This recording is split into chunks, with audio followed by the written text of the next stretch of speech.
ఓం విఘ్నేశ్వరాయ నమ. శ్రీమద్ రామాయణము కిష్కింధకాండ 27వ అధ్యాయము. అప్పుడు తార, లక్ష్మణ, ఎందుకంత కోపంగా ఉన్నావు?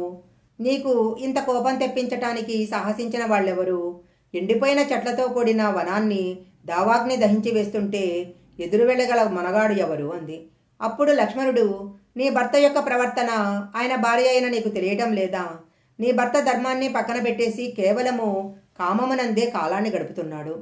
మనకు ధర్మార్థ కామమోక్షాలు అని 4 పురుషార్థాలు ఉంటాయి. ధర్మబద్ధమైన అర్థం అంటే కష్టపడి సంపాదించినది. ధర్మబద్ధమైన కామం అంటే కేవలం తన భార్య యందే కామసుఖాన్ని అనుభవించటము. దీనివలన మోక్షం వైపు అడుగులు వేస్తాము.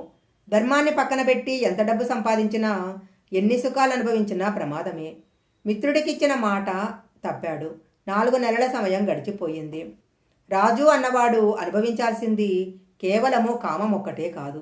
రాజు మొట్టమొదట మంత్రి పరిషత్తుతో కూడి సమాలోచన చేసి రాజ్యకార్య నిర్వహణ చెయ్యాలి. ఇవన్నీ నీ భర్త చేస్తున్నాడా?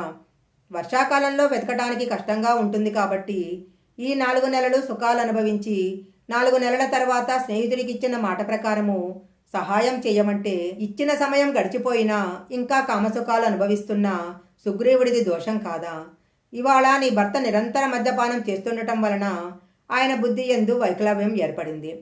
అందుచేత మద్యపానమందు రమిస్తున్న సుగ్రీవుడు పురుషార్థాల యందు చెడిపోయాడు అన్నాడు. అప్పుడు తార, ఇది కోపగించుకోవలసిన కాలం కాదు. ఎవరో బయటి వాళ్ళు చెడిపోతే నువ్వు కోపంతో గట్టిగా కేకలు వేయవచ్చు, నిగ్రహించవచ్చు, చంపవచ్చు. కానీ ఇవాళ నీ అన్నతో సమానమైన సుగ్రీవుడు కామానికి బానిస అయ్యాడు. అలాంటి సుగ్రీవుడి మీద నీకు కోపం తగదు. సుగ్రీవుడిది దోషము అని నువ్వు చెప్పింది పరమ యథార్థము. నువ్వు గుణాలున్నవాడివి కాబట్టి సుగ్రీవుడిని క్షమించు. నువ్వు చాలా మంచి గుణాలున్నవాడి, నీకు శాస్త్ర మర్యాద తెలుసు. నా భర్త చాలా అల్పమైన గుణాలు ఉన్నవాడు, అందుకే కామానికి లొంగిపోయాడు. నువ్వు కోపానికి ఎందుకు లొంగిపోతున్నావు? నువ్వు ప్రత్యేకంగా ఇక్కడికి వచ్చి అరుస్తున్నావు, కానీ రాముడి బాణం ప్రభావం ఎలా ఉంటుందో నాకు తెలుసు. సుగ్రీవుడు ఎంత విలువైన కాలాన్ని చేజార్చుకున్నాడో నాకు తెలుసు. దానివల్ల రాముడు ఎంత బాధపడుతున్నాడో నాకు తెలుసు. ఈ 3 తప్పులు జరిగాయి కాబట్టి ఉపకారం ఎలా చెయ్యాలో కూడా నాకు తెలుసు. మన్మధుడి బాణాలు ఎంత తీవ్రంగా ఉంటాయో, ఆ బాణాల దెబ్బకు కామానికి ఎంత తొందరగా పడిపోతారో నాకు తెలుసు.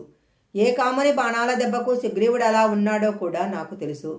శత్రువులను చంపే ఓ లక్ష్మణ, ఇవాళ సుగ్రీవుడు తన ఇంద్రియాలకు లొంగిపోయాడు.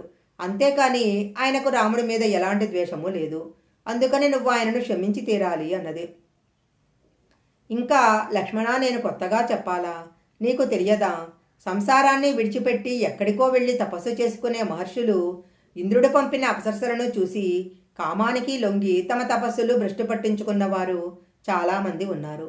అంతటి గొప్ప మహర్షులే కామానికి లొంగిపోయినప్పుడు చపలబుద్ధి కలిగిన వానరుడు కామంతో చేయవలసిన పనిని కొన్ని రోజులు మర్చిపోవటం పెద్ద విషయమా?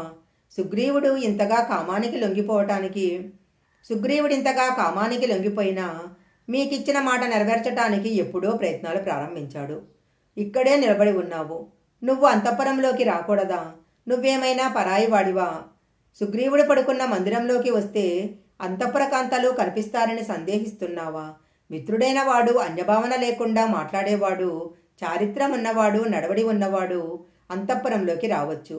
ఎలాంటి దోషమూ లేదు, లోపలికి రా అన్నది. బంగారు కన్నులతో మెరిసిపోతున్న సుగ్రీవుడు తన తొడ మీద రుమను కూర్చోబెట్టుకుని గట్టిగా కౌగలించుకొని ఉన్నాడు. తెర తీసుకుని లక్ష్మణుడు లోపలికి రాగానే సుగ్రీవుడికి తన దోషం జ్ఞాపకం వచ్చి గబొక్కున ఎగిరి లక్ష్మణుడి దగ్గర వాలి శిరసు వంచి అంజలి ఘటించాడు.